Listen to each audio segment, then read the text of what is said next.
May we also recognize our trustees that are in the house, Estate Surveyor and Valuer, Professor Austin Otegbulu, Chairman, Board of Trustees. You're most welcome, sir. May we also recognize the presence of Estate Surveyor and Valuer, Otumba Bola Onabadejo. Please put your hands together for him. May we also recognize the presence of Estate Surveyor and Valuer, Ishaya Idi. Most welcome, sir. May we also recognize the presence of Estate Surveyor and Valuer, Elder Julius Uhunamure. You're most welcome, sir. And the Estate Surveyor and Valuer, Dr. Ade Oletubo. Please make welcome to our trustees that are here. Thank you very much. We recognize and celebrate all past presidents here present. We thank you for coming. We celebrate you as always. And all unofficial members here today. Every one of you, we see you, we recognize you. Thank you very much. Thank you very much for coming. Thank you very much for coming. We recognize you especially. Once again, my name is Adejumoke Akure, Estate Surveyor and Valuer. I'm a fellow of Nigerian Surveyors and Valuer, and I'm a NIESV rep to the board and also chairman of the Facilities and Infrastructure Management Professional Group. We celebrate you. We thank you all for coming. And my name is Estate Surveyor and Valuer Gary Ikbutu, fellow of the institution. And together, we will be anchoring this event. And we want to promise you that it's going to be as swift as possible because time is fast spent. Thank you very much. Sit back, relax as we go to the next event. Oh, we left, we didn't mean to leave you out. Our chief arranger, chief caretaker, planner, extraordinaire, the pre-RO, Estate Surveyor and Valuer, Richard Olodu, ALS, Eko. We celebrate you and we thank you for all you're doing. Let's make welcome Estate Surveyor and Valuer, Richard Olodu, our Chairman, Corporate Affairs Committee and National Publicity Secretary. Thank you very much for giving us this opportunity to anchor this event. With that being said, can we please be uprising as we prepare to take the first stanza of the national anthem? That will be followed immediately by the prayer, which will be the national pledge. Distinguished ladies and gentlemen, noble public, please can we be on our feet quietly as we take the first stanza of the national anthem, followed by the prayer, which will be our national pledge.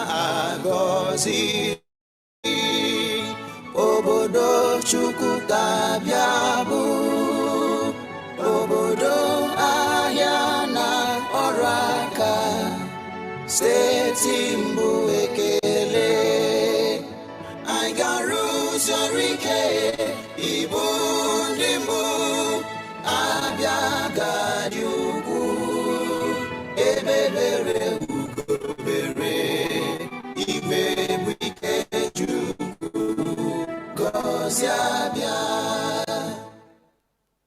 The Nigerian National Pledge. I pledge to Nigeria. The prayer will be the third stanza, my apologies. The third stanza of the national anthem will be our prayer for today.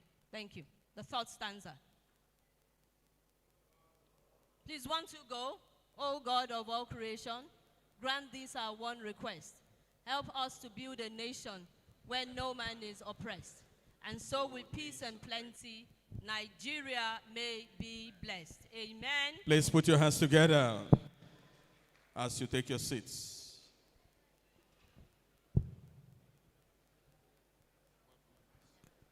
All right, right about now, we're going to make welcome the branch, Abia State Branch Chairman, Estate Surveyor and Valuer, Uche Ikoro, fellow of the institution, as she comes to take a welcome address. Is she here? All right, please put your hands together. She's making her way upstage from behind. Estate Surveyor and Valuer, Uche Ikoro, Fellow of the institution. You know, it's quite a long walk, so please, if you can encourage her by jamming those hands, she will have some more energy and vitality as she comes up stage to give her welcome address.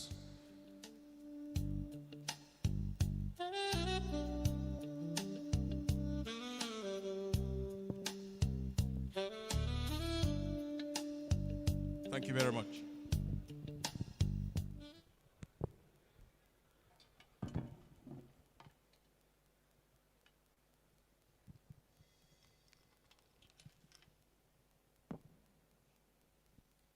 Good morning, distinguished ladies and gentlemen. My President and Chairman of Council, Estate Surveyor and Valuer, Adenkule Victor Alonge, the First Vice President, Estate Surveyor and Valuer Bature, my Second Vice President, BOT, members of Council, distinguished fellows of our institution, corporate members of our institution, distinguished guests of honor. I want to welcome everyone to this year's conference. Good afternoon. It is with great honor and pleasure that I warmly welcome you all to this year's annual conference of the Nigerian Institution of Estate Surveyors and Valuers, holding here at Ochiendo International Conference Center, Umuahia. We are gathered here at a defining moment in our nation's development, not just for a conference, but to shape the future of real estate development in Nigeria. Across Nigeria, infrastructure investments are opening new corridors of opportunity, growth, and transformation. These corridors are not just routes of movement, they are drivers of economic expansion, urban development, and increased real estate value. Our theme, corridors, connectivity, and capital, rethinking real estate development, a long-renewed hope, infrastructure investment, is therefore both timely and strategic. It challenges us to rethink how we plan, value, and develop real estate within the context of expanding infrastructure and evolving economic realities. As estate surveyors and valuers, we occupy a critical position in this transformation. We are the bridge between land and value, infrastructure and investment, vision and reality. Our responsibility is not just to adapt to change, but to lead it with professionalism, innovation, and integrity. The question before us is simple. Are we ready to rethink? Are we ready to rethink, retool, and reposition for the future?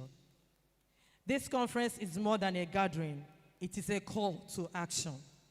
It's a call to innovate, a call to collaborate, and a call to lead. Over the course of this conference, we will share knowledge, exchange ideas, and develop strategies that will strengthen our profession and enhance our contribution to national development.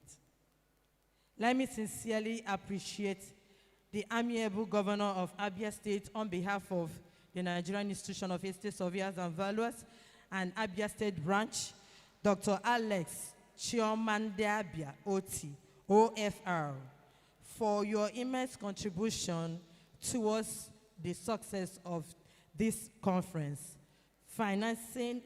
supporting us financially, and also making available for the first time in our conferences a venue for us free of charge.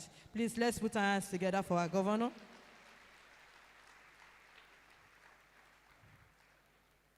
Also, we want to use this opportunity to appreciate the Honorable Commissioner for Lands and his management team, Honorable Chaka Chukwumerije, for relentlessly supporting us and ensuring the success of this conference. Not forgetting our own 15th president, NIESV, Sir Umezurike Mweke, who is unavoidably absent today, but he is right here with us for all his support and push to ensure that today it comes to a reality. And all the branch members who also stood by us to prepare everything we are doing here.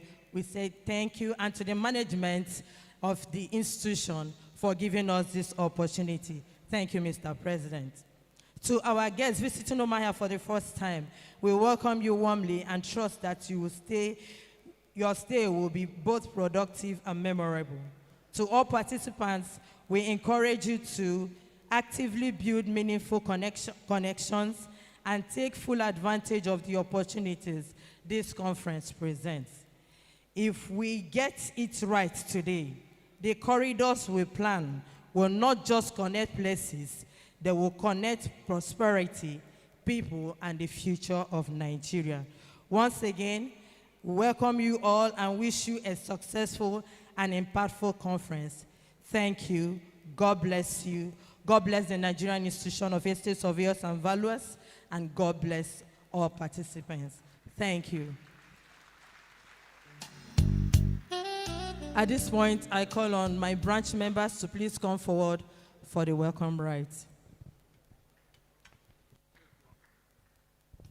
Please, you can do better than that for her. It's not easy to make a welcome address so eloquently like that.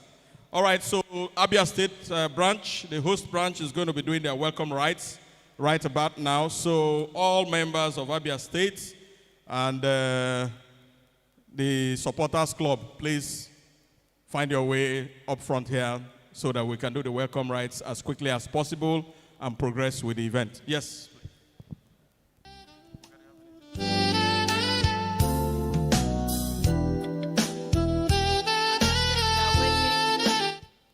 Chairman, are your members ready? They're coming? Are they coming with the Abia warriors? With the town criers.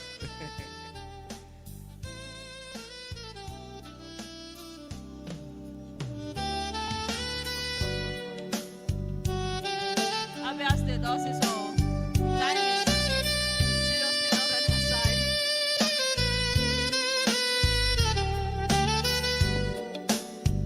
Chairman, we are not hearing the drummers. If they are not coming, we're going to switch over to the next item on the program.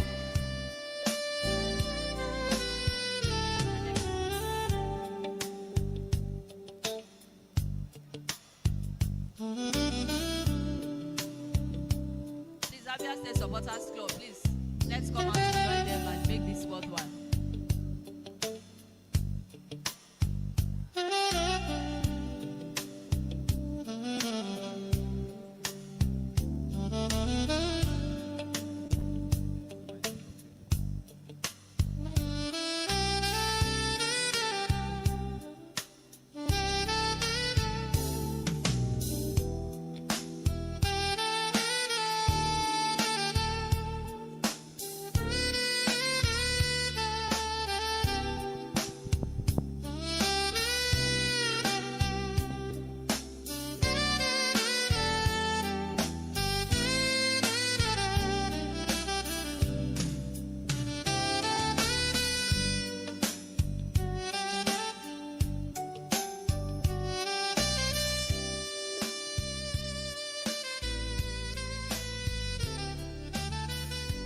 Mr. President and Chairman of Council, on behalf of Abia State branch, in Igbo culture, a woman does not present kola.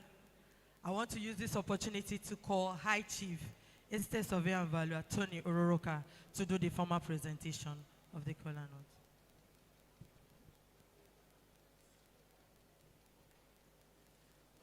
My President, sir, members of the Management Committee, members of Council, BOT, my fellows and noble colleagues.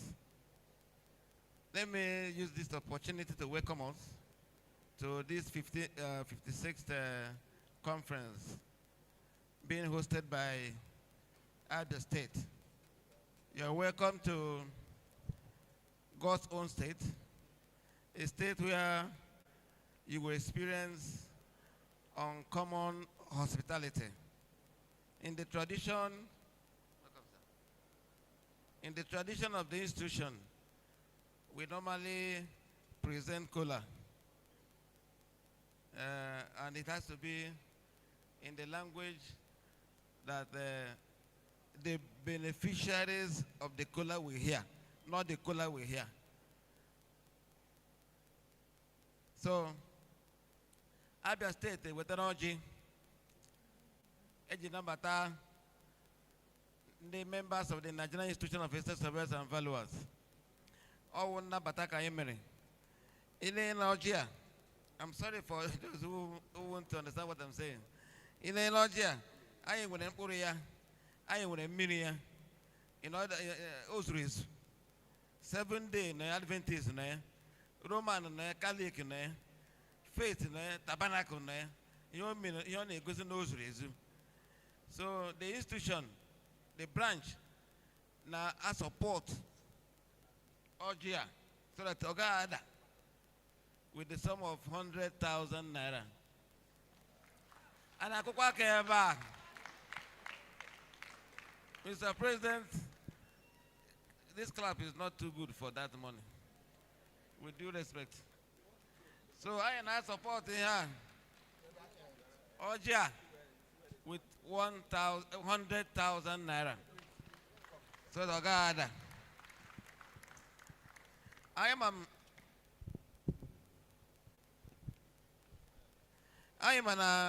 by the time the president got somebody give me respect here, I got much more than what we have presented. I am my support here with the sum of 20,000 naira on individual basis. Our past president is here too. Igbo Mamano, Igbo Kwezono, Abia Kwezono. Well, I joined my past chairman of Abia State Branch to welcome the National Council, the President and the National Council, and all delegates to this conference. And I also appreciate the branch for the effort we have made. I have a support of 100,000. Thank you very much. We have others too, senior members of the branch who want to talk. Just briefly.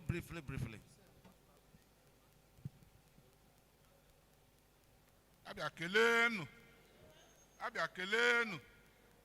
Nigeria kelenu. Actually, support with the sum of 20,000 naira. Just amount straight. Estate Surveyor and Valuer, CMA Legwachi. I'm supporting with the sum of 20,000 naira. I support with 20,000. ESV Charles Owaga. Thank you. ESV GCS, 20,000 naira. ESV OG Solomon, 50,000.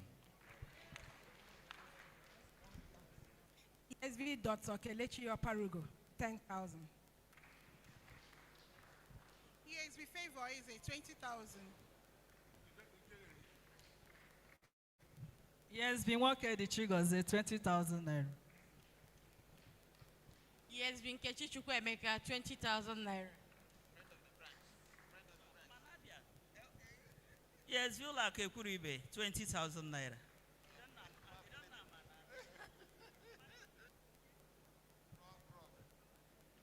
Professor A.C. Obonna, 20,000. You know, Abia is the first child of Imo. So, Imo is supporting with the sum of 20,000 naira. Imo branch, Abi? Imo branch, okay. ESV Vitus and Esonye, 20,000 naira. Thank you very much. ESV Choma Okeze, 20,000. Thank you. NIESV OG Priska, 20,000. Thank you.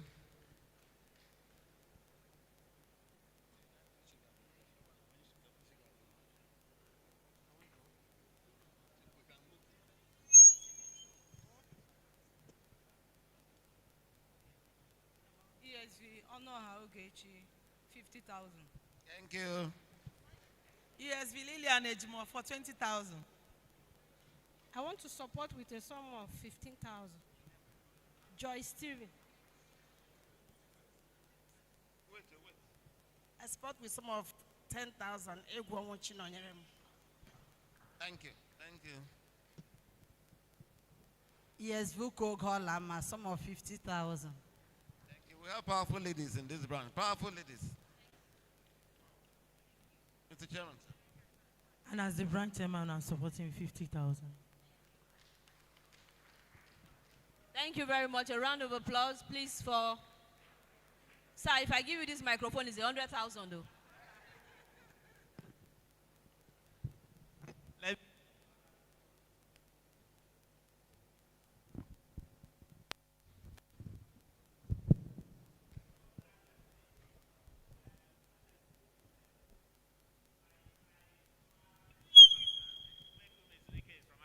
So I'm supporting with 50,000 naira.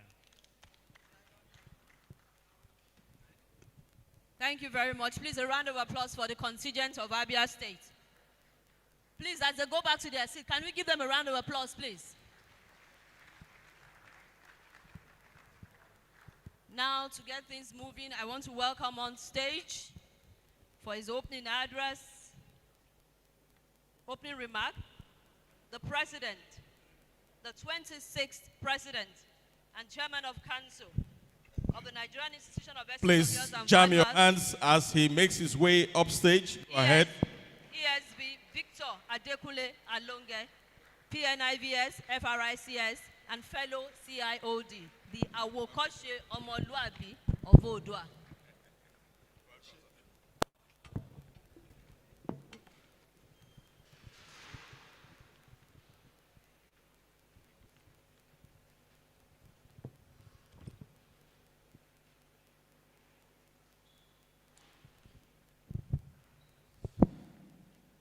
Good afternoon, noble colleagues.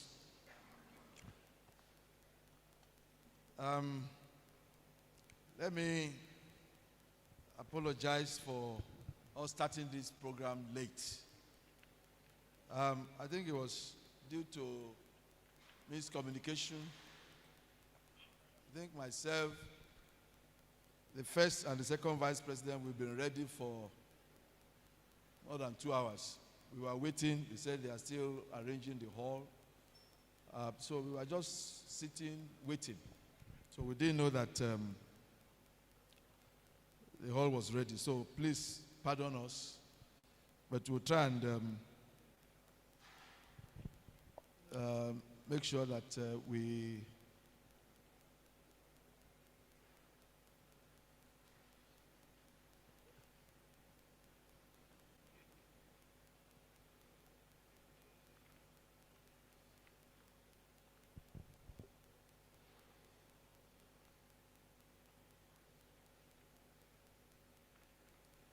I think we have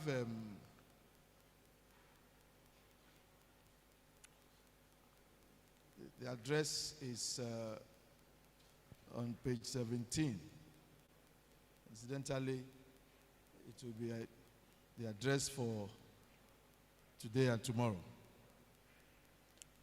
Let me recognize the first vice president, Estate Surveyor and Value Amalam Baturi Ali Mohammed.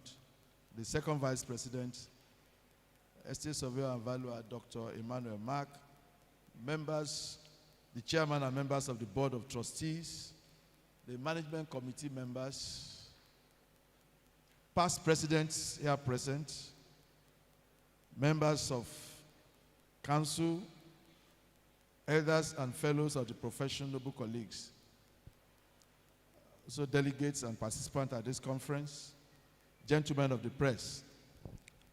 It is with great pleasure that I welcome you to the 56th Annual Conference of Nigerian Institution of Estate Surveyors and Valuers, holding here in Umuahia. It started on Monday, the 13th, and by the grace of God, it will be brought to a close on Saturday, 18th of April. I'm highly excited and overwhelmed with joy to see this array of highly distinguished personalities seated here this morning, despite your tight schedules.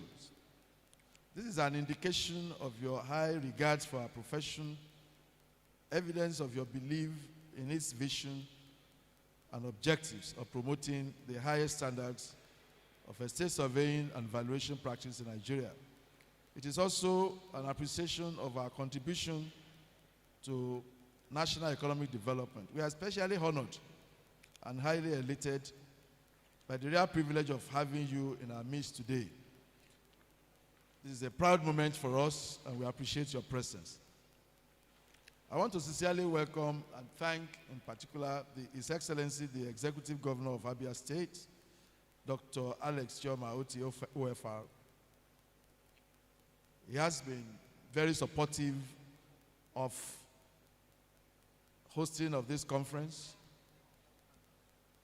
We celebrate his dynamic leadership and purposeful governance of this state, which has led to opening up of this landscape to attract investment.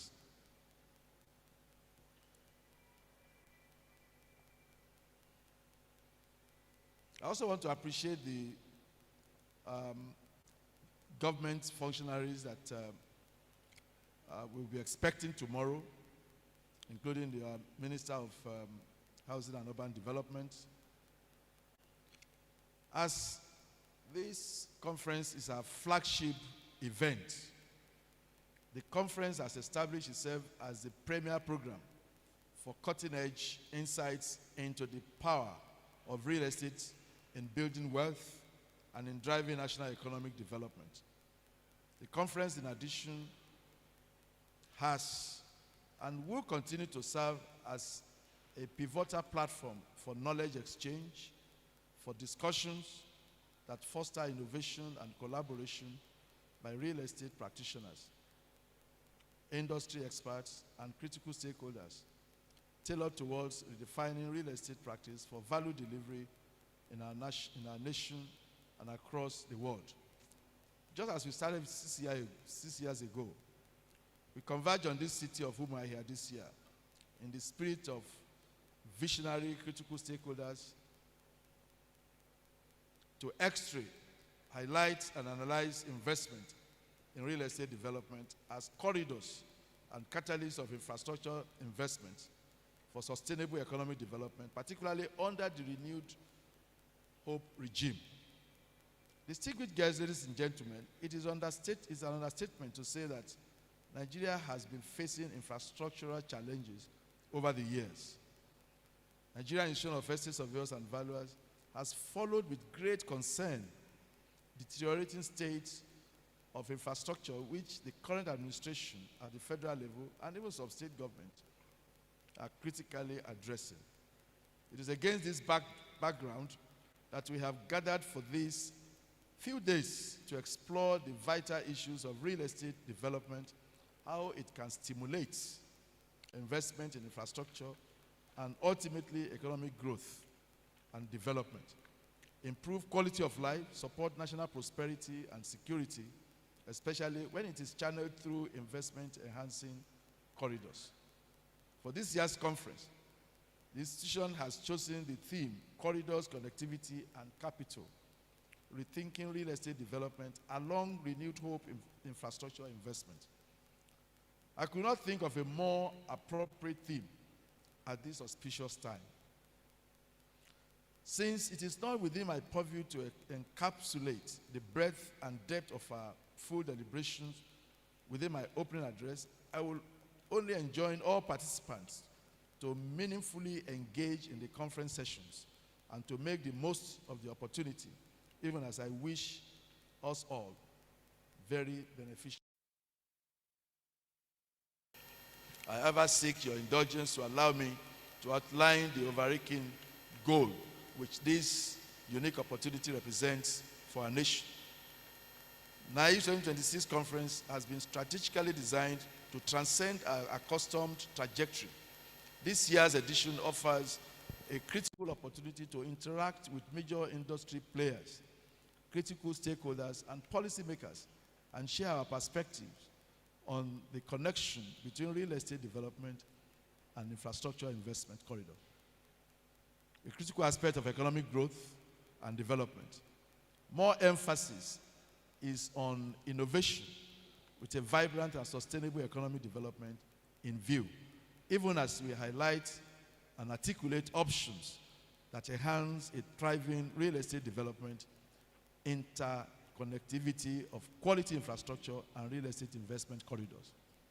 In order to discuss this theme exhaustively, the keynote speaker, Professor Bankole Awuze, and other resource persons have been carefully chosen based on their competence in both public and private sectors. The lead speaker and second vice president of the Nigerian Institute of Estate Surveyors and Valuers, Estate Surveyor and Valuer Dr. Emmanuel Mark, will be given an insightful and commendable analysis of the theme of this conference. At the end of our discussion, far-reaching recommendations shall be forwarded to the government and relevant agencies. I'm confident and optimistic that the recommendation will serve as imperatives for building a robust institutional framework to stimulate the reinvention of real estate development for enhancement of infrastructure investment with corrective actions and strategic steps to ensure structural upgrade of investment corridors, namely roads, ports, industrial zones, and transportation hubs, to mention a few. I enjoin the delegates and participants to attend the plenary and all other sessions, physically or virtually, as the case may be. I also invite you all to adopt an opportunity lens as we navigate these complex dialogues. Your Excellencies here present, thank you so much. Permit me to appreciate most respectfully the contribution of His Excellency, the Governor of Abia State. I would also want to appreciate all other supporters, especially government functionaries that have supported this conference and will be attending the conference.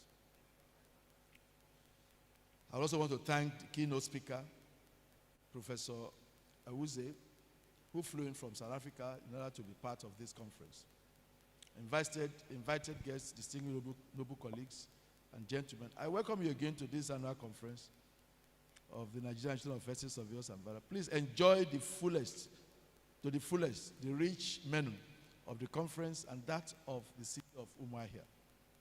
Let me end this address by commending everyone who has played one role or the other in putting this conference together: the Central Planning Committee, the Local Organizing Committee, and the branch. With this, it is therefore my honor to officially welcome you all to this 56th annual conference of the institution and officially declare it open to the glory of God. Thank you for your attention. God bless you. God bless the Nigerian Institute of Estate Surveyors and Valuers. God bless Abia State. God bless the Federal Republic of Nigeria. Thank you so much. Thank you. Another round of applause for the President. Thank you very much. As we quickly move on, I want to recognize all members of the Corporate Affairs Committee, led by Estate Surveyor and Valuer Richard Olodu, and his Vice Chairman is Estate Surveyor and Valuer Ayodele Olamoju. The Secretary is Estate Surveyor and Valuer Ima Okoro. I also want to appreciate all members of the CPC, the Conference Planning Committee, led by Estate Surveyor and Valuer Mike Ugoji. We appreciate you, and our sponsors, Abia State Government and Premium Trust Bank. With that said, I want us to quickly move into the first plenary session and lead paper 1, theme: corridors, connectivity, and capital, rethinking real estate development along renewed hope infrastructure investment.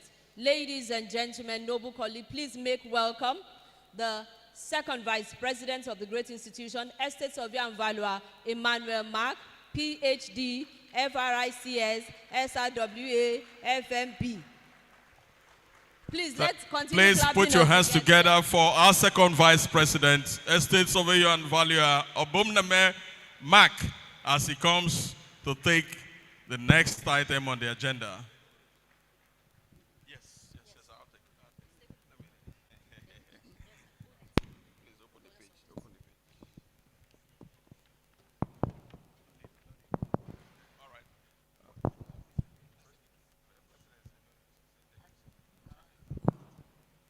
All right, because of want of time, we will just go straight to his presentation.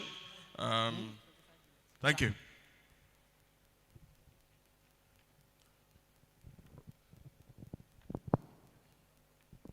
Good afternoon, dear colleagues.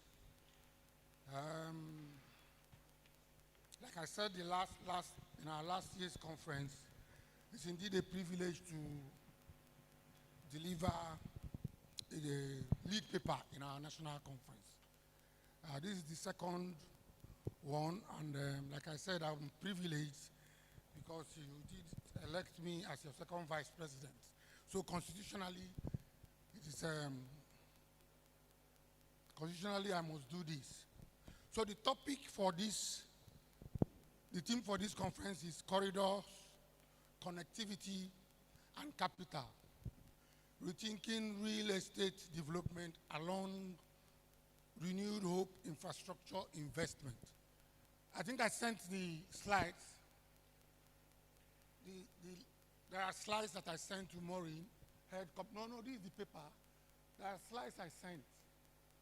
I think the slides should be about 15 slides that I tried to. So let me continue because of want of time. Nigeria's renewed hope agenda represents a bold vision for infrastructure-led government. With investment in transport, energy, and digital connectivity, Nigeria aims to unlock economic opportunities and improve the living standard for our people. So in this paper, we try to explain that these projects will create the most jobs, houses, businesses, if we plan them together along special development corridors, not just build them one by one.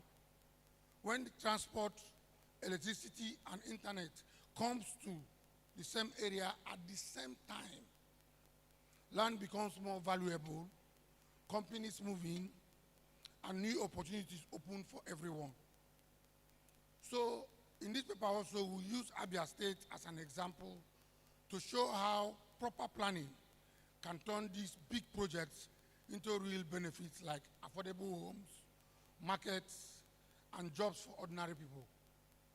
So let's explore this infrastructure investment can shape the future of real estate development in Nigeria.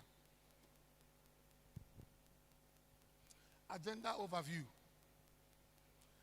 The paper would ordinarily argue that transformative potentials of the renewed hope agenda can only be fully realized through deliberate, coordinated, and intentionally anchored corridor planning governance framework in which transport, energy, and digital investments are concerned.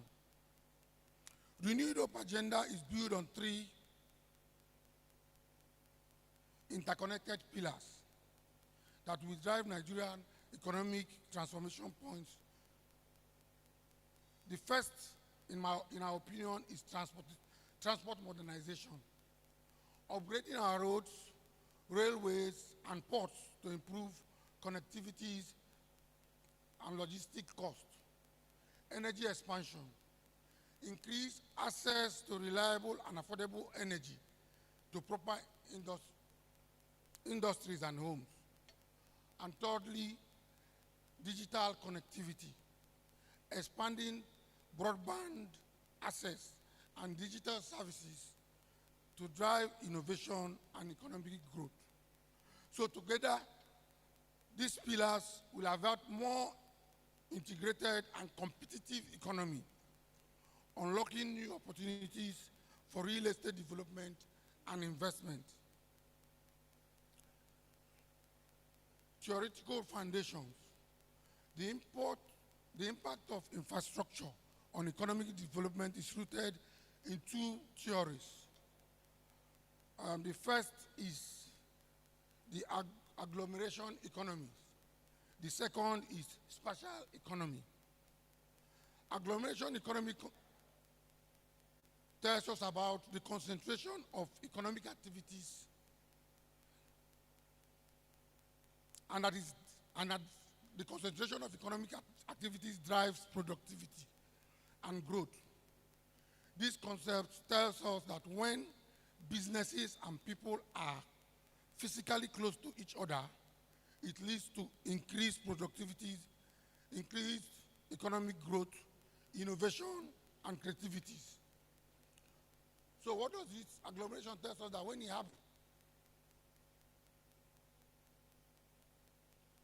when you have businesses and people physically close, that it allows them to become more productive. And so we know about it, like in the US, they talk about Hollywood. Everybody knows Hollywood as a place for film industry. If you come to Lagos, Nigeria, Lagos Island, we know that the banks are there. So all those banks that are, Kanu is known for textiles in Nigeria. So what does this theory tell us? It tells us that when all these businesses are together, they can be more productive. Aba is known for commercial activities. When the traders are better closed, they produce better. That is what that theory talks about. The second theory is the theory of spatial economy. And what does it tell us? That infrastructure shapes the geography of economic activities. This theory suggests that well-planned infrastructure can drive economic transformation and real estate development. It tells us that location matters and affects productivity. So that the location of an industry will go a long way in making that business or that place more productive. That is also what this theory talks about. So infrastructure is not just a physical asset, but a driver of economic growth. Understanding these theories can help us unlock the potentials of infrastructure investment. I've also talked earlier about transport modernization. Modernization is a key pillar of Renewed Hope agenda. Before now, projects like Lagos-Ibadan Expressway are reducing travel times and improving connectivity. Reduce travel time to less than 2 hours under normal traffic. You know, before this time, before the modernization of the road, you see that people, Lagos to Ibadan, people take 4 hours, 5 hours. But after the modernization, it reduced travel time. Ordinarily, before now too, when the road was bad, from Port Harcourt to Umuahia, 3-4 hours, but because the road is worked on and it's modernized in part, in 1 hour, 1 hour, 20 minutes from Port Harcourt, you are in Umuahia. So it's also important to note that transport modernization goes a long way to drive economic growth, improve accessibility, and increase land value in some areas that has been modernized. So transport infrastructure is a critical enabler of economic development and real estate growth.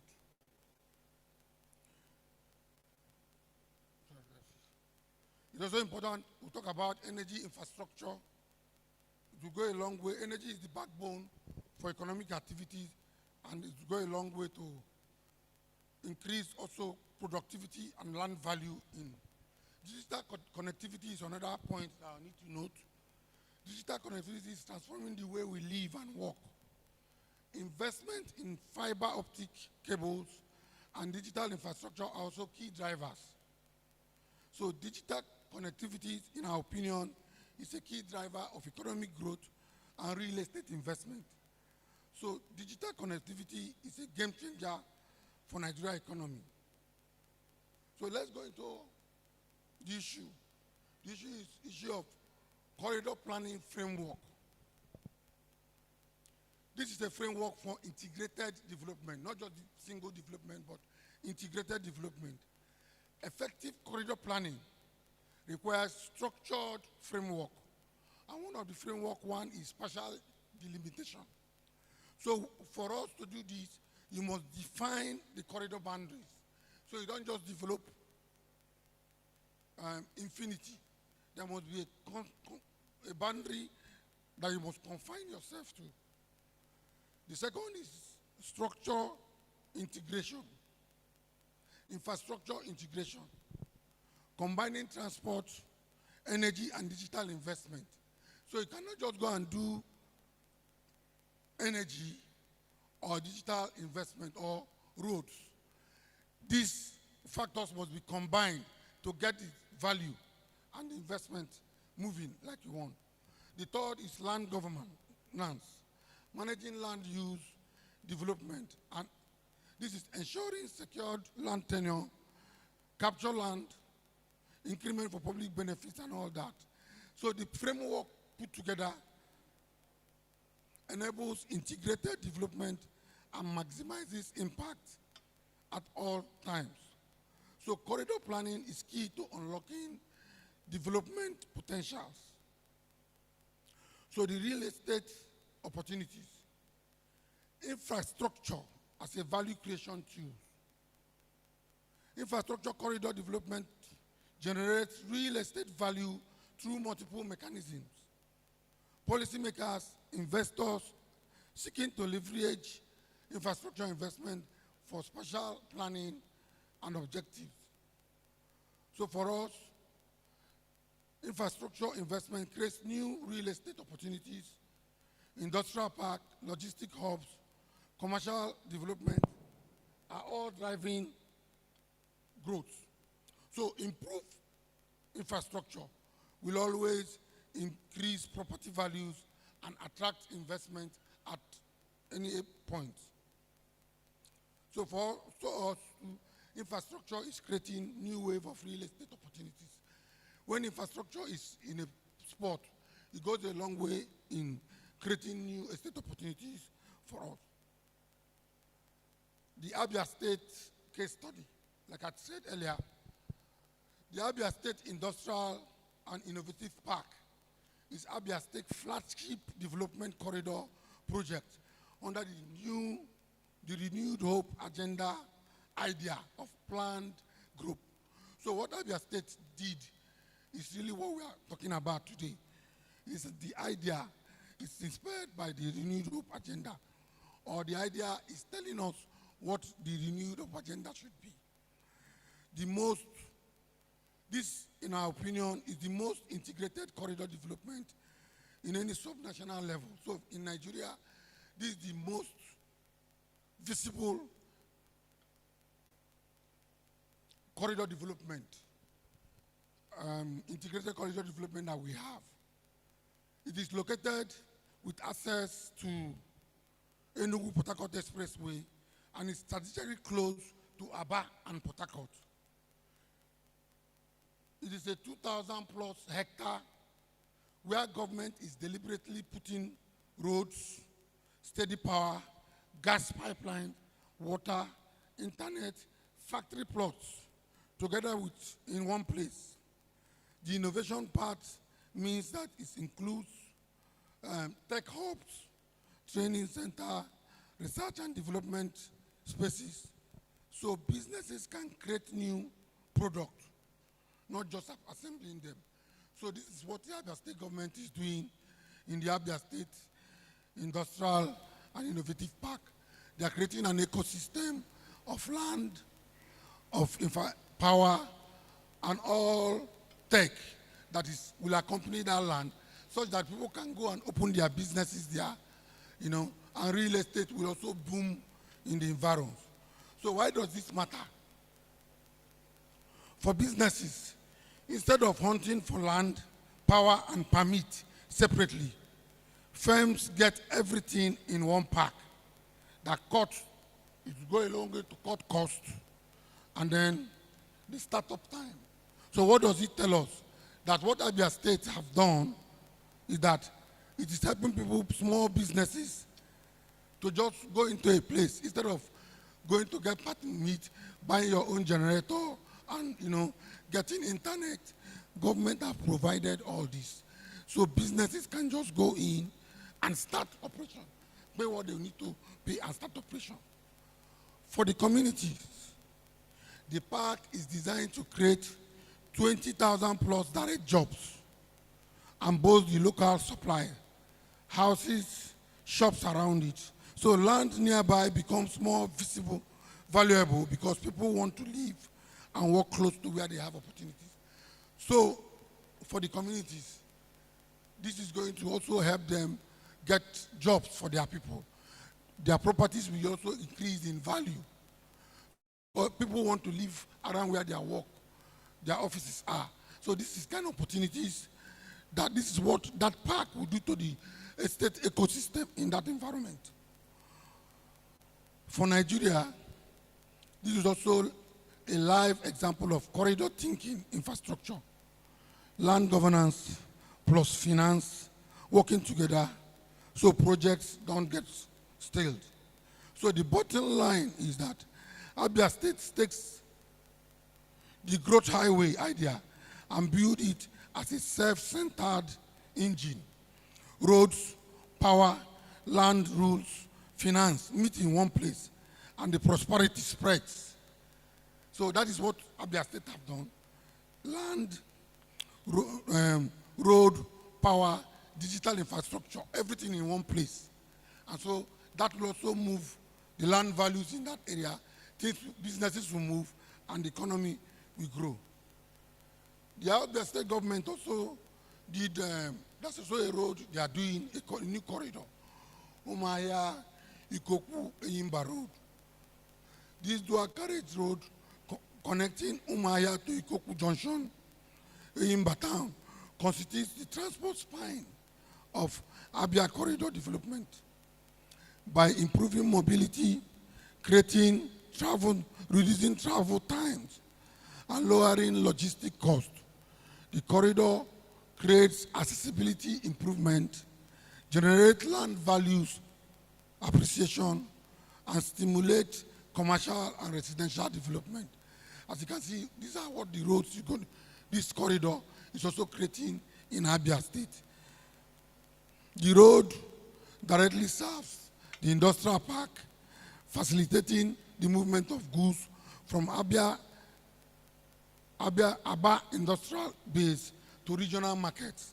So you can see that this road is also an enabler for value on that right of way. So but there are two factors that must be in the mix for all these, two factors that must be in the mix for to have a successful corridor development. One is land governance issue, and the second is finance architecture. And so what is the land governance issue? The land governance issue covers who owns what, how to prove ownership, and how can we sell or lease land. So you can have this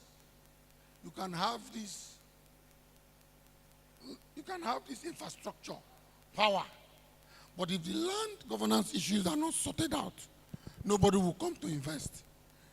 So why is it important? Like I said, after infrastructure, before building a factory, hotel, or housing, or estate, as the case may be, the investors will ask, is my land safe? Can I get a proper title for my land? If I want to exit this development, how can I exit? This is what a typical investor will ask. So, and if the answer is, I don't know, or probably not, they will just take their money and leave. So if people do not know how to perfect their title, even in this environment, they will not put their money down for the investment. So the road and electricity, in our opinion, will be there, but the jobs and building will not come if land governance issues are not sorted. So this If governance issues are not sorted, in our opinion, the corridor will fail to create growth that is expected of the corridor. So in short, I want to say good road plus power plus internet are the body of the corridor. Fair, clear land rules are the heartbeat. So without the heartbeat, the body cannot come alive with jobs, homes, and the investment that we expect in those corridors. So the land governance issues, how investors can come in and go out, will go a long way in helping us do that. The second issue for me is the issue. Sorry. Oh.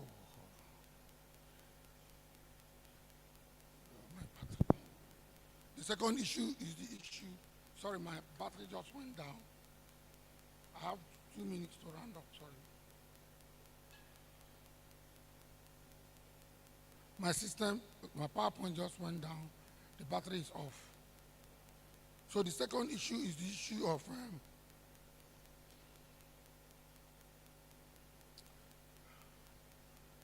issue of financing architecture. Financing architecture is also key to what we are talking. If the government cannot,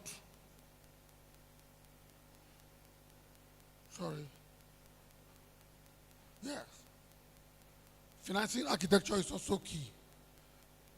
So,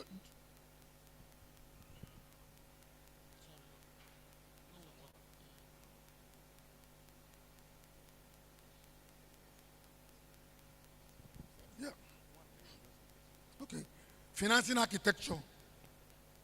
So, financing architecture helps corridor development by creating clear ways to pay for for big projects, using tools like sovereign investment from government funds.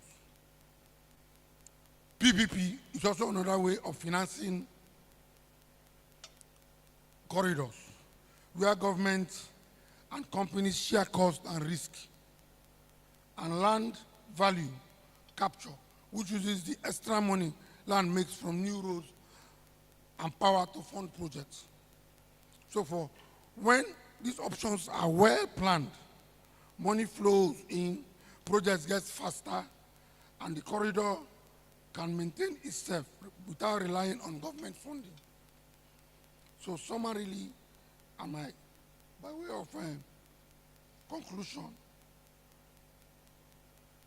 the renewed hope agenda affords a clear vision for Nigerian development.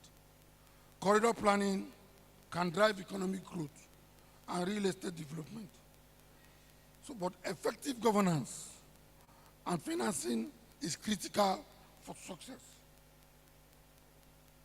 So we'll always work together to make it work. So for me, and summarily, the renewed hope agenda infrastructure investment will only deliver real growth if transport, energy, and digital projects are planned together in a corridor, backed by fair land rules, smart financing.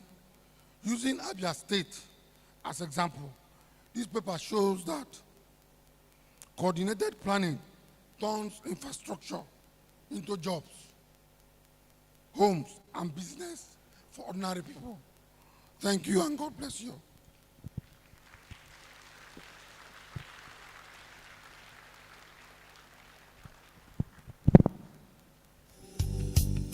Another round of applause for the second Vice President, Dr. Emmanuel Mack. His paper speaks to corridors, connectivity, and capital, rethinking real estate development along renewable infrastructure investment. The last MCPD, we talked on RCRC. I think it's all leaning towards the same thing for us to begin to sit back and look at the opportunities that are available along the renewal theme of the government and see how we can leverage on it as estate surveyors and valuers. Ladies and gentlemen, another round of applause for our second Vice President. Now we're going to move quickly to paper 2, There will be a paper presentation and a panel session. And in the spirit of timeliness, I ask that we try to keep our lectures and comments and questions as brief as possible. The topic is infrastructure corridors and urban transformation in Nigeria, shaping urban growth, land use, and real estate development, theory, practice, policy governance, education research, and international issues. The paper presenters are Ifedora Christian Osita and Igwaguchuku Louise. Are they in the hall? Our presenters here. I want to ensure that all the papers that will be presented for us to do a deep dive will be available on site and will be sent to our mails as well. For time, if our presenters are not here, we would be forced to step down on the panel session for later so that we can quickly move to paper 3. Presenter in the house? Okay, we move.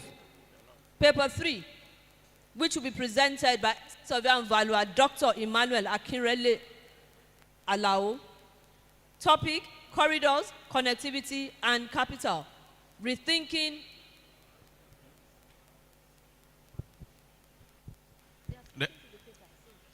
They are not around.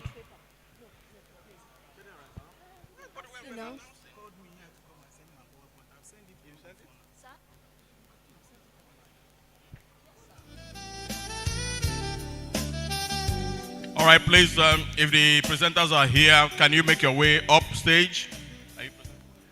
Dr. Ifedora. Okay, Dr. Ifedora is here. Please, if you are here, can you come up stage? And the next person, Chukudi. Okay, Chukudi is not around, so Dr. Ifedora will make his presentation. All right.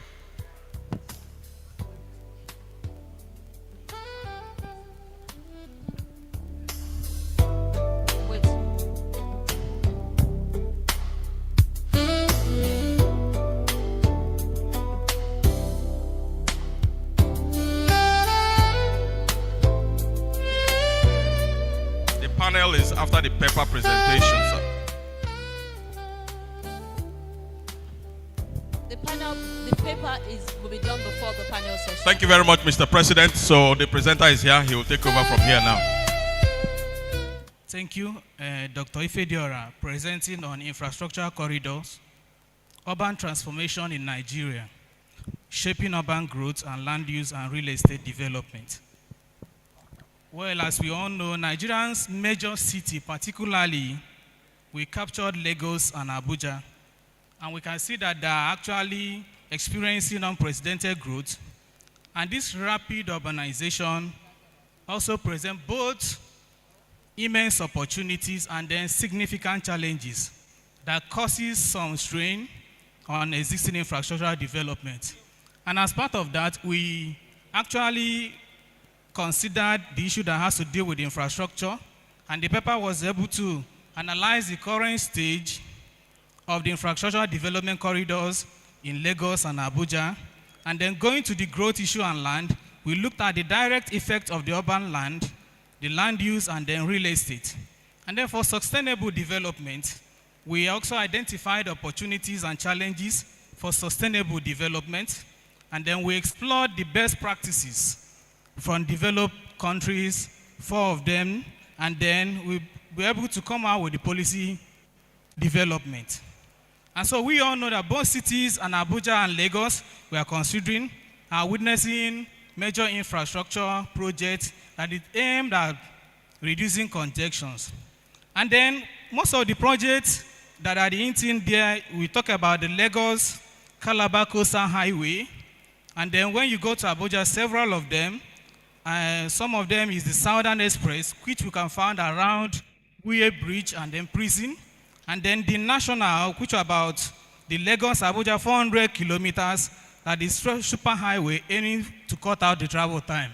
However, there are also persistent challenges, which could be that of the inadequate funding and then poor maintenance. The issues that has to deal with the high traffic congestion and then lack of institutional coordination, including the proliferation of storm. And then Learning from the global practices, we looked at these countries, Singapore, Netherlands, Japan, and the United Kingdom. And then for Singapore, there's what we call a model of long-term planning that is integrating the transport system and is asking the industry and the green spaces. And then about the Netherlands, we noted that they are pioneers in water management and then flood protection with a strong emphasis on what we call cycling and infrastructural compact. And then for Japan, they are renowned for what is called disaster resilience, and then high-speed rail, and then smart city technologies. Then UK also utilizes what we call the smart cities initiatives. For example, the Manchester cities. These are the 4 countries we look at, their best practices in all of them. And then what are the impact of these corridors? One of them is urban growth. And then this has led to what we call improved urban growth, and that as a driver for urban of satellite towns. And then for land use, as part of the impact, previously, the rural land or undeveloped areas along the corridors has been converted to commercial properties and residential properties along those lines of use. And then for real estate development, one of the impacts, there has been what we call increase in property values, and which has driven commercial and residential development. And so these are the impact of those corridors. The paper also look at the challenges and opportunities. For the challenges, we identify inadequate financing, and then weak governance, environmental degradation, and then social inequality. You can check the paper for more details. And then for opportunities, there are what we call the economic growth. So infrastructural corridors have improved connectivity and access to services. For demography dividends, Nigeria, with a large population of youth, can actually explore the talents with this workforce and being able to drive through the infrastructural development. And then for technology and development, the smart cities, as all we know, can enhance urban management and sustainability. Then the effective planning. So this one has a chance to promote what we call the compact, the green, and resilient cities. And then we came up with recommendations. We said, as part of the recommendation, there is need to prioritize sustainable urban development, adopt what we call innovative financing, and then strengthen urban governance, and more importantly, also invest in smart cities. So concluding, learning from developed countries, and when we prioritize on development, innovation, and long-term planning, Nigeria can actually overcome its challenges. And so for development of infrastructure corridors, must focus on what we called environmental sustainability, social equity, social and economic growth, and then to improve the quality of all the life of the citizen. And then this journey will not be challenging, but can be sustained with what we call investment or sustained investment and effective management. This is what we can do together and achieve an urban goal and urban development. Thank you for listening.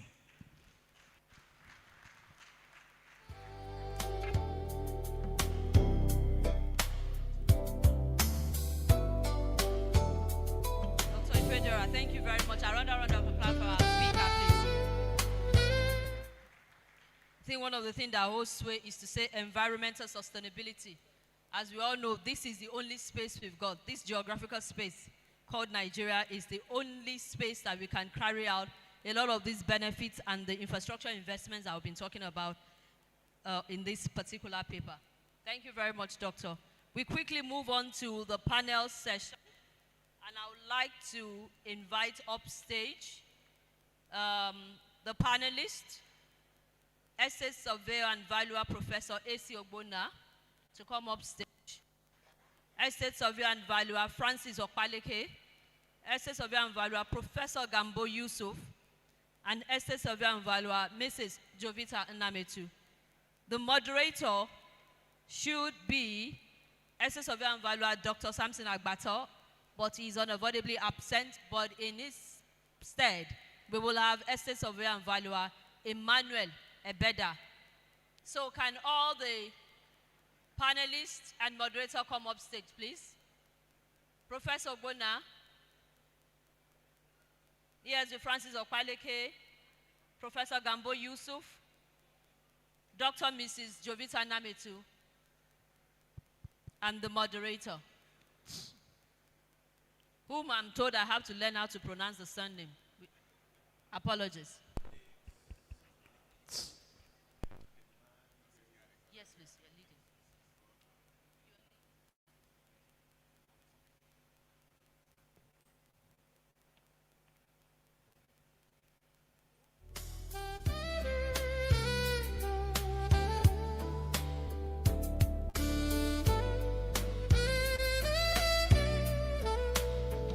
Please, can we have microphones for the panelists?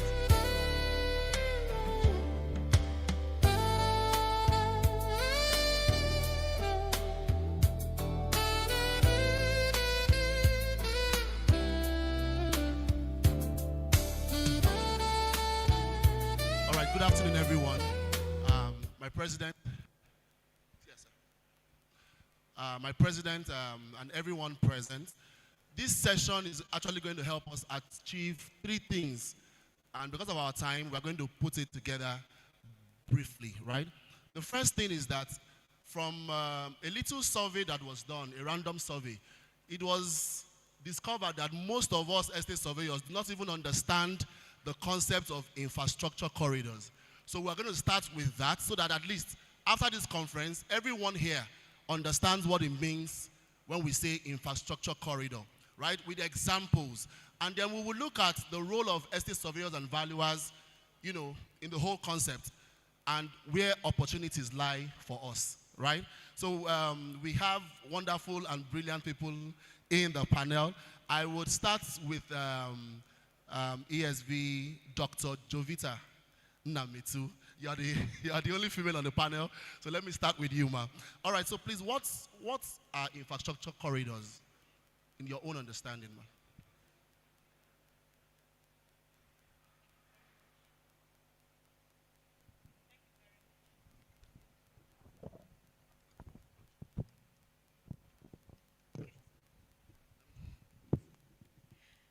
Thank you very much. I wonder why you're starting with me while I have professors in the here.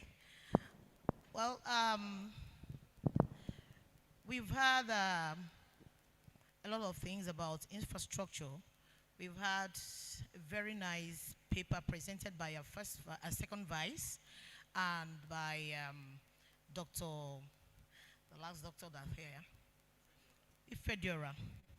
Okay, infrastructure is the things that make life work. Like we talk about roads, we talk about rails, all the things that talked about transportation. We talk about the energy and most things that help us live a good life. So that is mostly infrastructure. It even transcends beyond ordinary roads. It talks about, if you look at the infrastructure, when we talk about our waste management, bringing in waste management facilities that can help us curb our waste is infrastructure. So there are so many things that concerns infrastructure. And as you know, we are land managers. So anything that will help us improve the value of our land is an infrastructure, is among the infrastructure corridor. Thank you. Thank you so much for that brilliant submission. All right, I want Professor Gambo to weigh in on this and giving us examples of such kind of corridors, you know, in Nigeria. Thank you.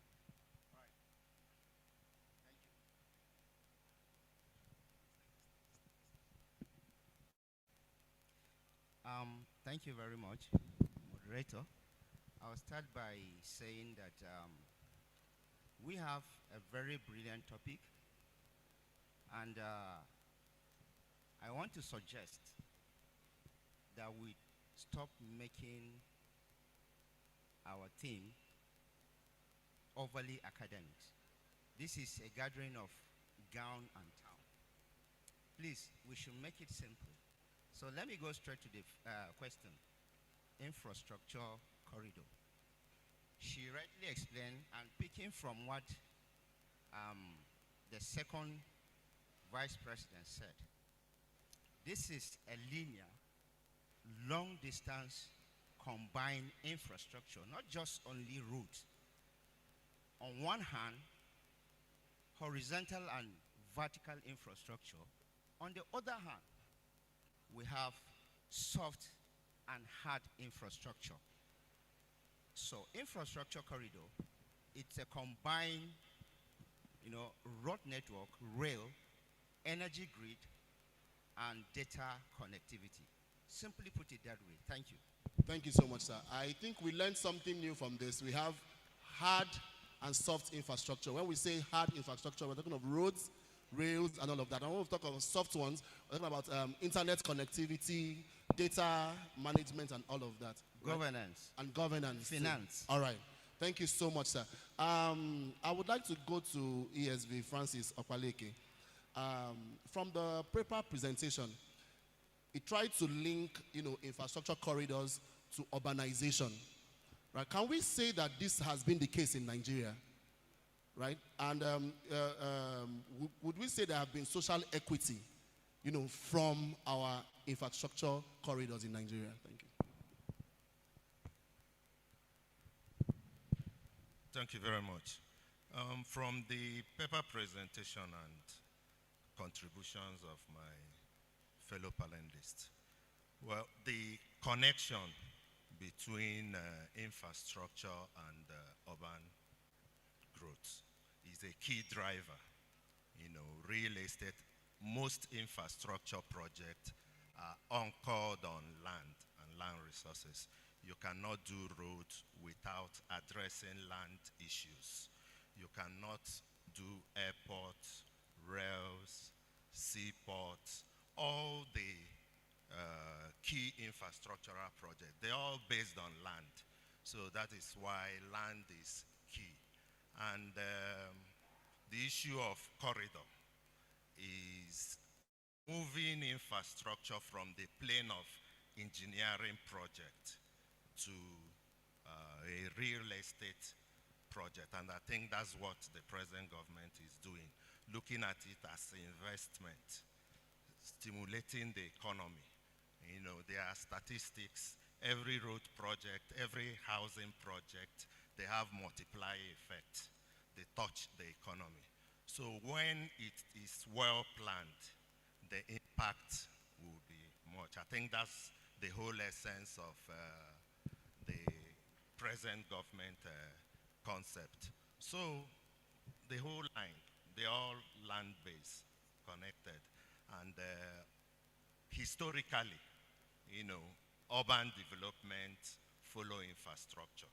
But what we should be looking at now is integration, because the governance, like the second vice said, if you plan infrastructure, roads, without looking at titling issue, without looking at governance issue, you end up having proactive development, and you have compensation issues. You will not get the best out of it. So we are quite important, address integrated development. Thank you. Thank you so much, sir. I hear when you say that it should bring about urbanization. But the question is this actually what we are seeing? But we're going to come back to that, sir. I will go to Professor Ogbonna.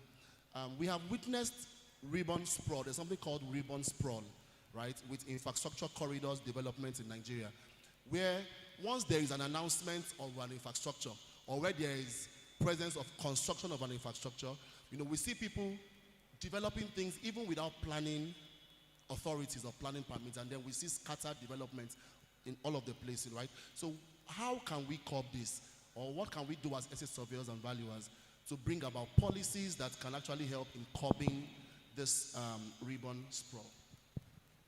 Thank you, moderator.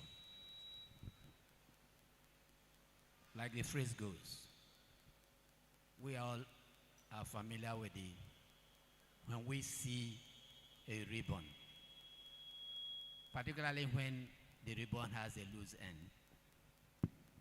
More so when that ribbon is flying in the wind. The implication is that it's not static.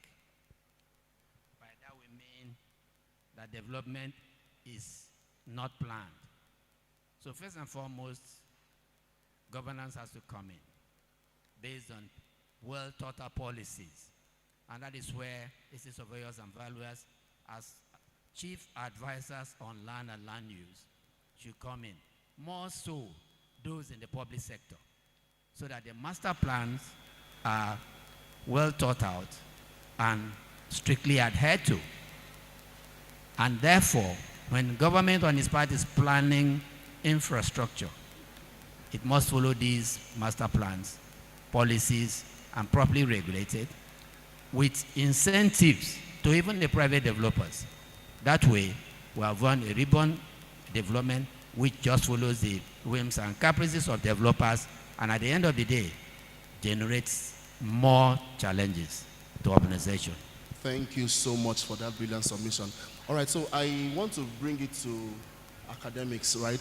Looking at the way the government is going now, where there are a lot of infrastructure corridors coming up, right? So how do we carve out a place for ourselves, a niche for ourselves as estate surveyors and valuers? Is there a place in our curriculum where we can include this so that those coming up can actually have an idea of what this is? Like I said at the beginning, many of the young people do not even understand what it means when we say infrastructure corridor. So is there a place, in academics where we can bring in these curriculums? I'll go with Professor Gambosa. Thank you.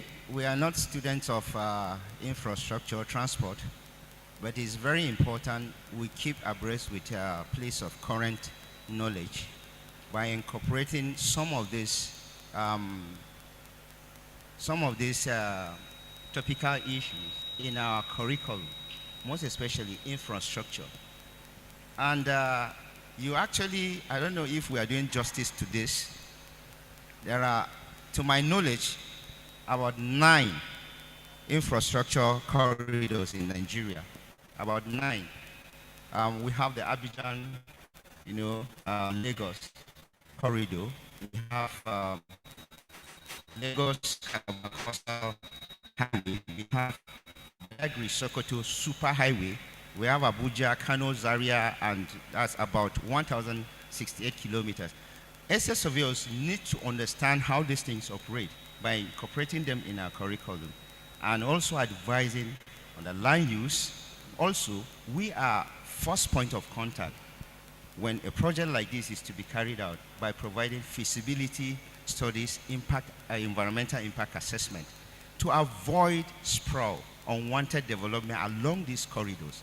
Once it's announced, you see people, going to get lands, coming up with unwanted development. So when we have this feasibilities, it helps, to stop such developments. Thank you. Thank you so much, sir. So on a final thought, because we have been asked to round up, I want every one of us to give us our final notes, But please, in your final notes, let us know where the money is for estate surveyors and valuers in infrastructure corridor. So I'll start with NIESV Francis, sir.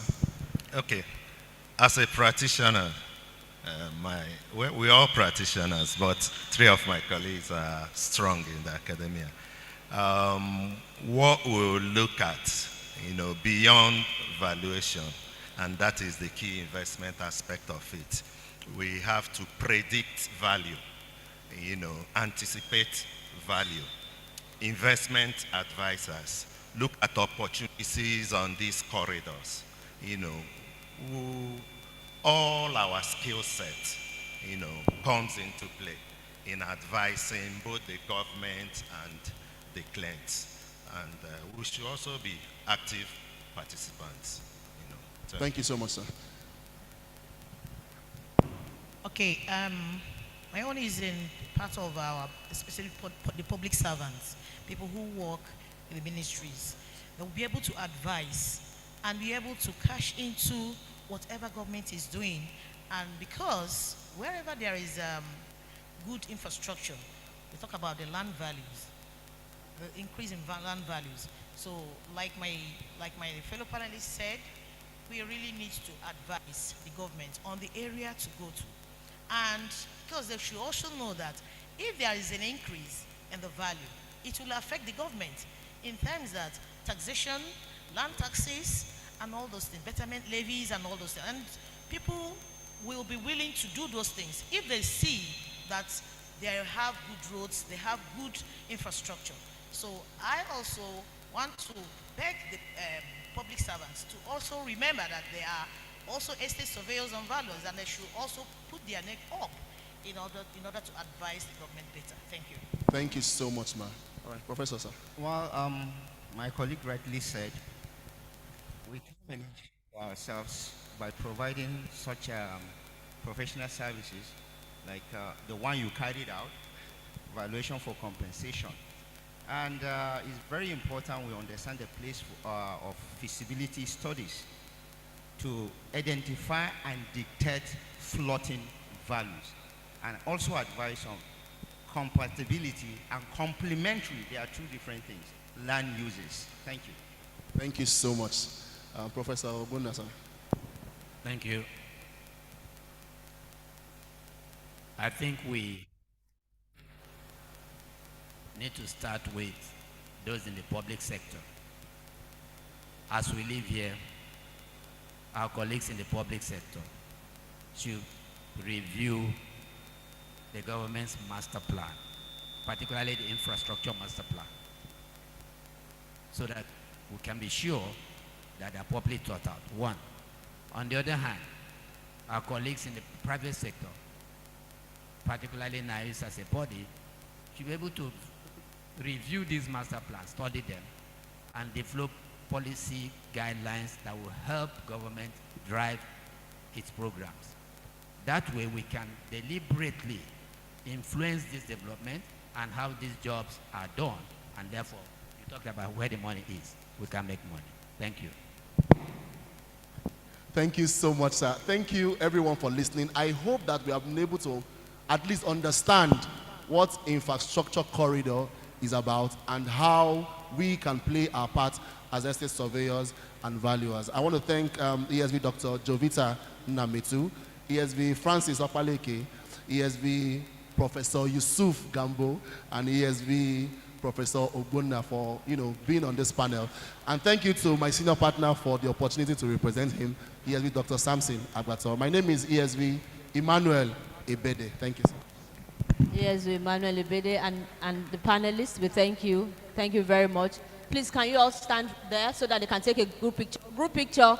Please stand quickly and take a group picture, please. Cameraman.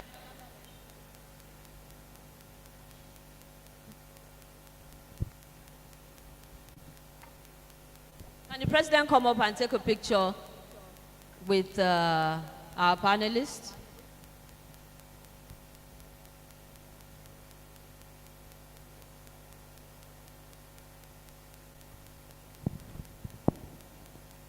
The panelists spoke about anticipating and researching opportunities in the infrastructure corridor. They spoke about we advising government ethically, and they also asked that the infrastructure master plan be reviewed. So again, the papers will be uploaded to us, and I would advise that we all take time to read through and to speak to issues concerning and begin to, like they say, anticipate the roles we can play beyond our traditional roles of compensation valuation. Thank you very much. Thank you. Another round of applause for our panelists. We move quickly to paper 3. Paper 3, corridors, connectivity, and capital. Rethinking real estate development along renewed hope infrastructure investments. There's a resounding theme, renewed hope infrastructure investments. And our paper presenter is estate surveyor and valuer, Dr. Emmanuel Akinrele Alao, FNIVS, is here. Please, can you make welcome with a round of applause to the podium?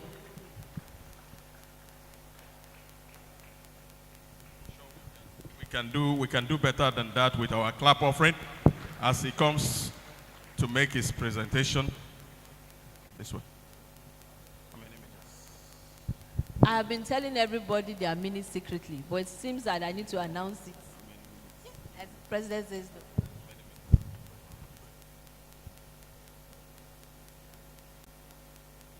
All right, 20 minutes. Thank you. Thank you, Mr. President. The first and second vice president, board of trustees, fellows, members, probationers in our midst. I want to thank you for this opportunity, for yielding the podium to me to discuss on the sub-team, energy infrastructure as a driver of real estate value, Umuahia City, ABIA State in focus. I will discuss generally the energy infrastructure as a driver of real estate value in an urban setting, energy infrastructure as a driver of real estate value in a rural setting, the challenges in those areas, and recommendation thereof. Then I will now look at Umuahia as a case study. Next slide, please. Yes, I will speak to the paper. Energy infrastructure refers to the system and facilities that generate, transmit, and distribute energy to meet society needs. That is how energy is being generated, transmitted, and distributed to our home for our use. Next slide.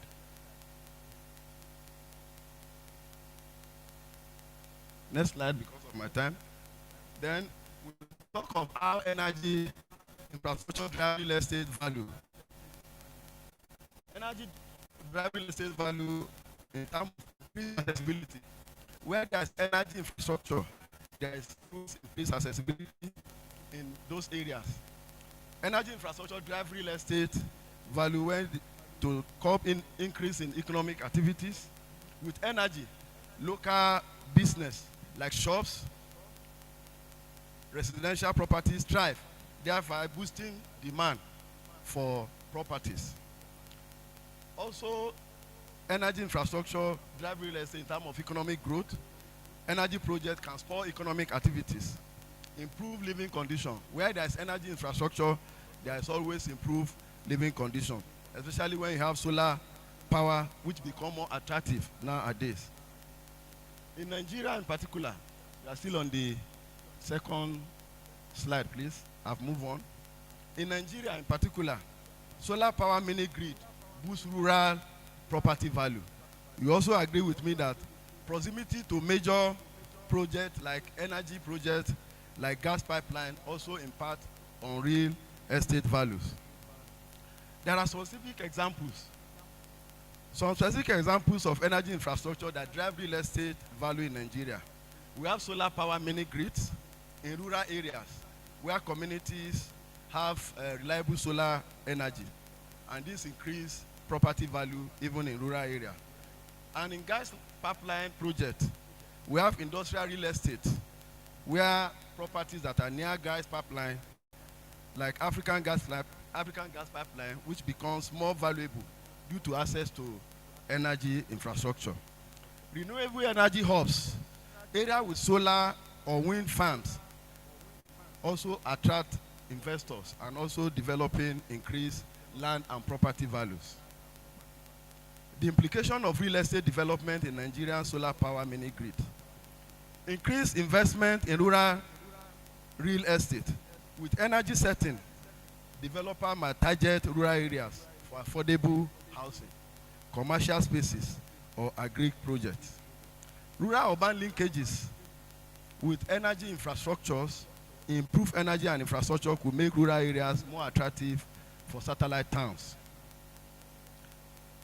Energy access. There are economic opportunities where there is energy infrastructure, which enable shops, businesses, industries, and services to get more impacted. Then we have more real estate demand where there are energy infrastructure. There will be value appreciation where you have energy infrastructure. That is where you have power. Just like the first vice president has talked about, the theoretical underpinning in energy infrastructure is location theory. That is where energy infrastructure enhances location or enhances attractiveness of boosting real estate values. We also have the theoretical implications of energy infrastructure is agglomeration of economy, that is cluster of businesses or cluster of people within the areas where you have energy infrastructures. Examples of challenges both in rural and urban setting. We have grid instability. Energy infrastructure, where you have energy infrastructure, there are some challenges that relate to grid instability. Unreliable energy supply can deter real estate investment. Rural-urban disparities. These are some of the challenges involved in energy infrastructure as it impacted on real estate value. Land acquisition issues, as enumerated by the first Vice President, is also a problem. Securing land for energy projects like solar farm is also a problem. Financing constraint is also a major challenge, both in rural and urban setting for energy infrastructure. Then policy regulation, which the panelists have talked about in terms of governance, inconsistent policy and lack of clear regulation can also deter energy infrastructure. Then security risk. Energy infrastructure also pose a security risk. We are all aware of the fact that in about 2 or 3 years ago, we had about grid collapse. We had about vandalization of the major grids. These are security risks that are associated with energy infrastructure. Then the solutions to this. The Renew Hope agenda has brought major solutions to energy infrastructure with the Electricity Reform Act, which has decentralized the power sector, giving power to states to generate power on their own, to improve electricity access, and also to promote renewable energy. Just last week or 2 weeks ago, the President Tinubu, you agree with me, commissioned gas turbine in Bayelsa State as one of the solutions to energy infrastructure. In areas, both rural area and urban setting, where you have energy infrastructures, there tend to be cluster of people, tend to be movement of people to such area. You can imagine where areas where you have electricity supply, good road networks, internet facilities and others. People will tend to move there, investors will tend to invest there. And that's the reason why you have property value increasing along that corridor or along that geographical location. Now the ABIA State as a case study. There are two sides to a coin, and energy and development are two sides to a coin. And that is what is happening in Umar here as a case study. Just December 3rd, 2025, Governor Alex Oti commissioned installation of 2 numbers 300 kVA by way of keying to the Electricity Reform Act to ensure that generation, transmission, and distribution of electricity to the Abia metropolis is guaranteed. Abia State government has continued to push and explore new ways of tackling this energy infrastructure. You agree with me that this area we are is part of the areas where energy infrastructure has been able to drive more development, and by way of that, increasing property value in this area.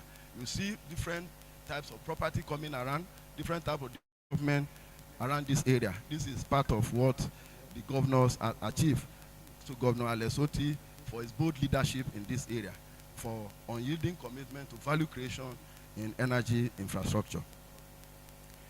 Abia State government has also leveraged on every resources at their disposal to ensure that energy infrastructure is guaranteed. And that is the reason why they come up with geometric infrastructure, that is geometric company, preparing infrastructure for, that is energy infrastructure for Abia State, which is within the urban ring fence corridor, from a private inspector or private investor who speak. I've passed this slide, please. They speak to the determination of holistic address of perennial challenge that is often experienced in Abia.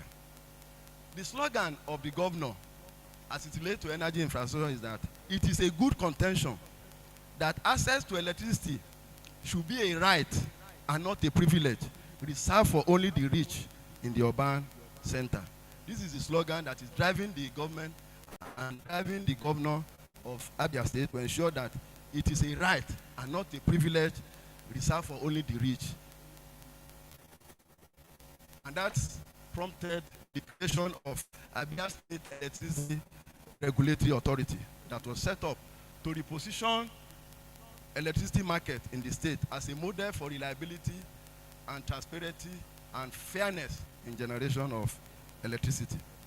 Noble colleagues, Abia is open for business because of renewable energy, because of energy infrastructure that is created in Abia.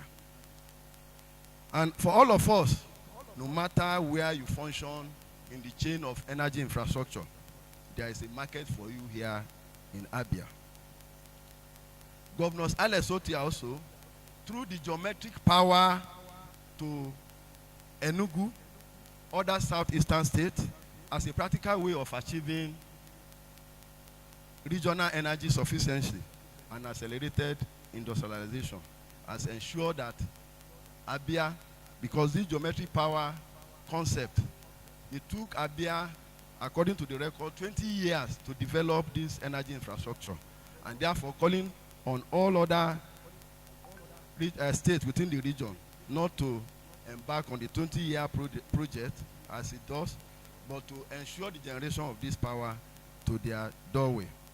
Energy remains the foundation for industrialization and economic growth. Our recent resurgence was driven not only by infrastructure development, but by deliberate policy that created business-friendly environment, just as they have mentioned in terms of legislation and governance participation. As I speak to you, ABA now, that is ABA, now enjoy uninterrupted 24 hours power supply through geometric power installation. Even during national grid collapses, ABA still enjoy uninterrupted 24-hour power supply. The governor of, or the government of Alex Otti have determined to take the destiny of energy infrastructure into their hands, and therefore ensuring that electricity infrastructure or energy infrastructure is achieved within a limited time within the state. Some lessons learned and policy. Energy infrastructure is a key enabler for real growth. Diversifying energy sources, improve reliability and boost real estate value. Addressing infrastructure gaps alongside energy project enhances real estate outcome. Community engagement and security are crucial for energy project impacting real estate. Because if there's no community engagement, there will be security threat, just as we have been experiencing in national grid.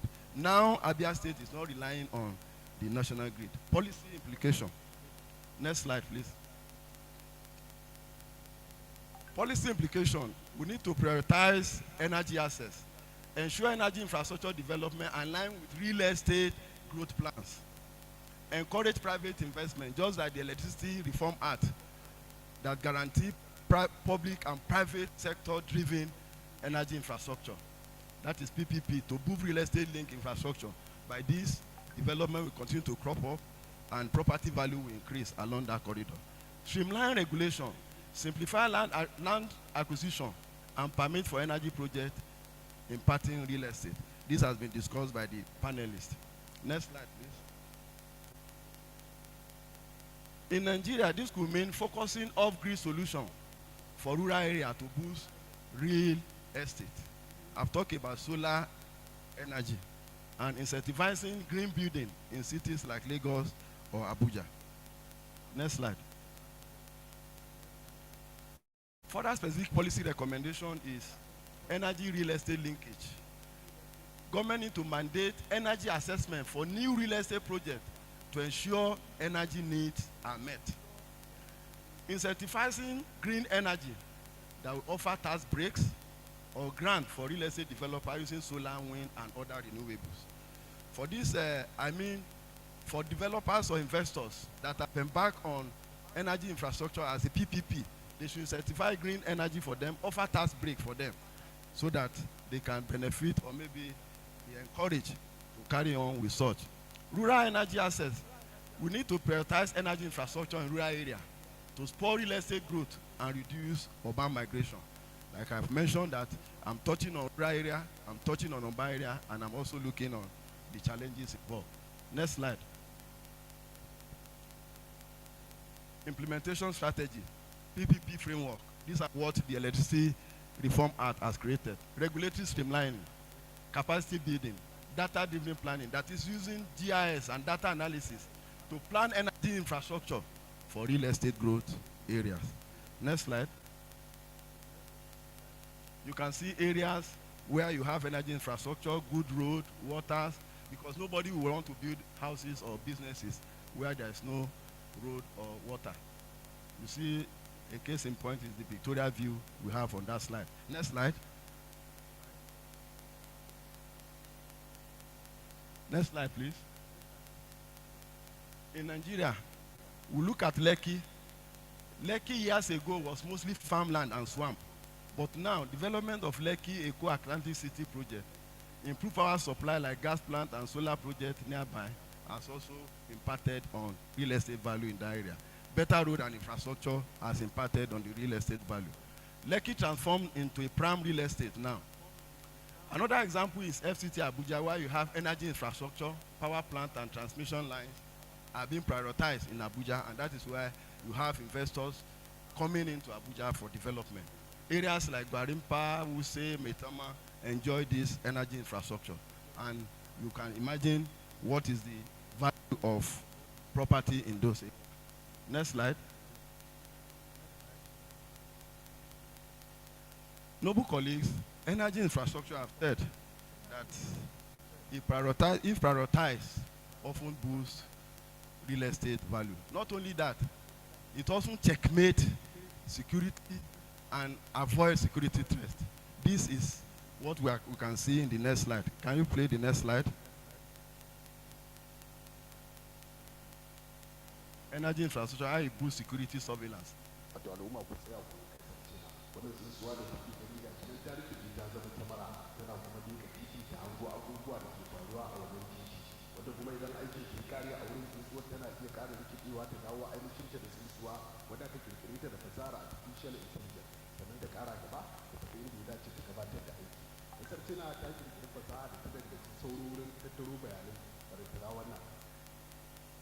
Thank you. Next slide. Well, the video is presented in Hausa language. You can see how the bed, it's not ordinary bed, it's a surveillance bed that moves. You think that it's a bed, but it's a surveillance and a drone moving from one place to the other. And this can only be achieved through energy infrastructure. Where there's no energy infrastructure, such cannot be achieved. Noble colleagues, energy infrastructure is a good driver of real estate value in Nigeria. Thank you very much, Estate Survey and Valuer Emmanuel Lao, for your paper and for the PhD. Yes, sir. Thank you. Now we quickly want to move to the award presentation to the speakers that have spoken this in this first session, the morning session, and I would like to call up stage the president to please come help us with the awards. President, Assessor and Valuer Adekunle Victor Alonge, and is the first vice president and the second vice president to please come up stage. Thank you very much. And as they come up stage, I want to call up our first, well, it's interesting. The president will be presenting to the lead speaker.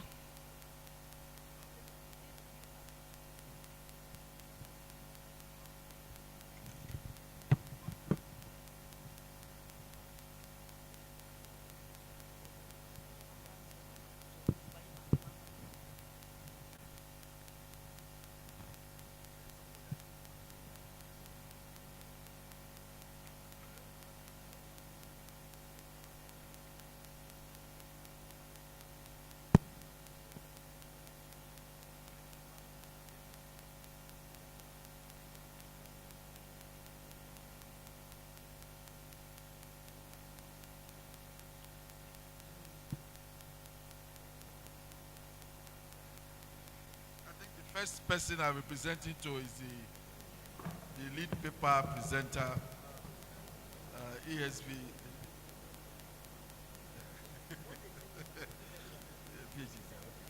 ESV Emmanuel Mark, PhD, for his paper as the lead presenter. This is the second year running. So, and this is his final paper. This is his final lead presenter status. Thank you so much.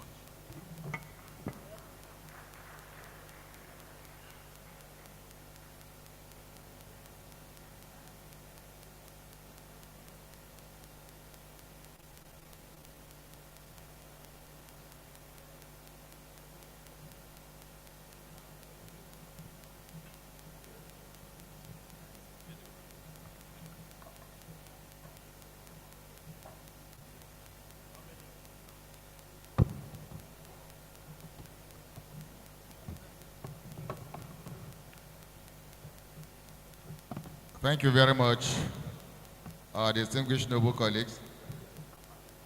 The next awardee is it an essence of you? Well, Ife Diora, Christian Osita. Yeah, Estes of Valua, Ife Diora, Christian Osita.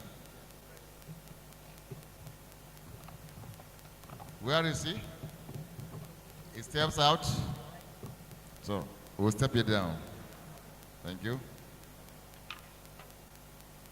So the four panelists, please. Can you please step up? All of you, yes. Ably led by Professor Estes Oviamvalua, Professor A.C. Ogbonna, Estes Oviamvalua, Dr. Jovita Nnametu, Estes Oviamvalua, Francis Okpaleke, and Estes Oviamvalua, Professor Yusuf Luka Gambo, well Gambo. Then the moderator, please.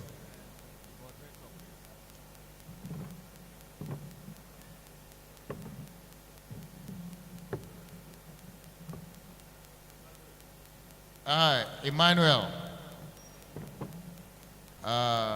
who moderated on behalf of Agbato. All right.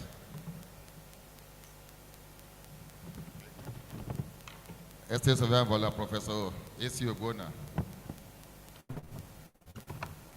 An award of excellence for your presentation. Congratulations.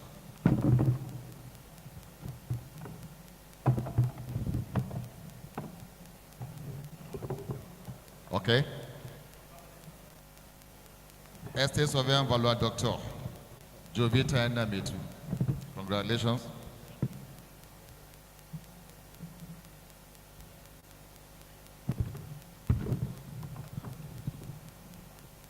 Next time is Estate Surveyor and Valua, Professor Gambo.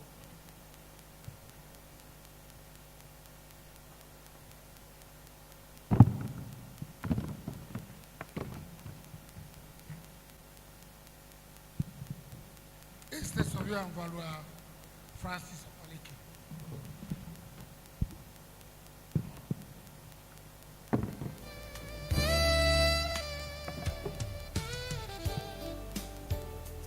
Moderator, Estate Surveyor and Valua, Dr. Samson Agbato, presented by Emmanuel Ibedi.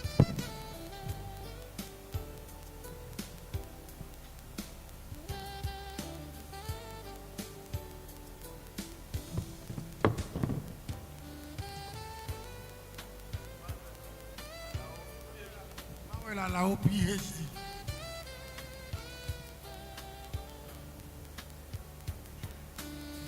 PhD.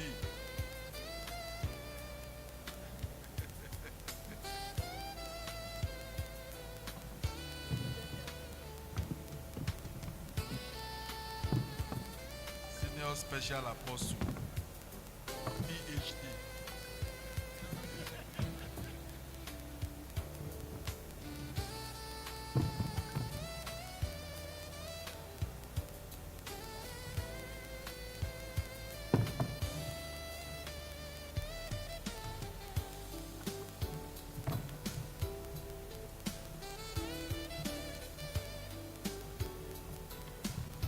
Distinguished noble colleagues, Estate Surveyor and Valuer Federal is here.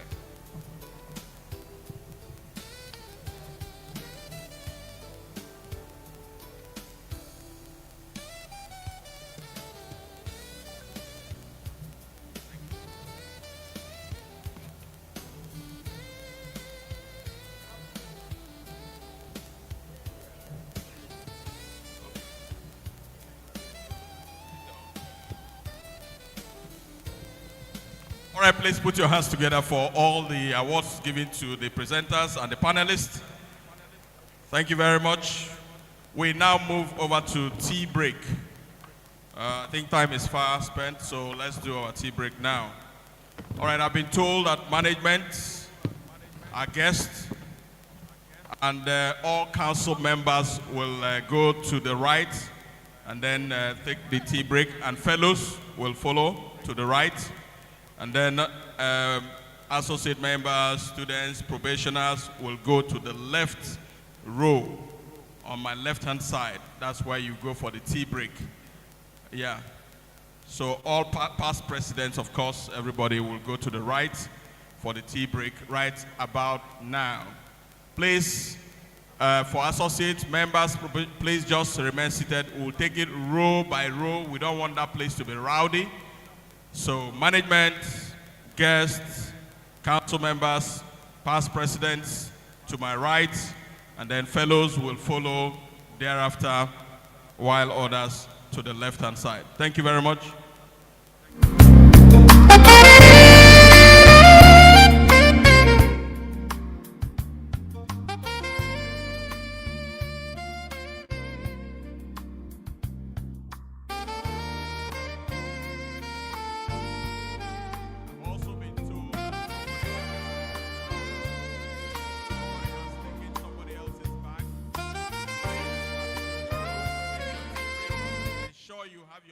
With you. You know, we are a mixed crowd. We don't want to hear too many stories. Hold your bag. Keep your bag safe. Keep your phone safe as we do that. Thank you very much. And if you know that you took somebody else's bag, please kindly return it. Thank you. Please, let's not make the tea service rowdy. To your left, please just maintain a queue. They will take it row after row. Thank you.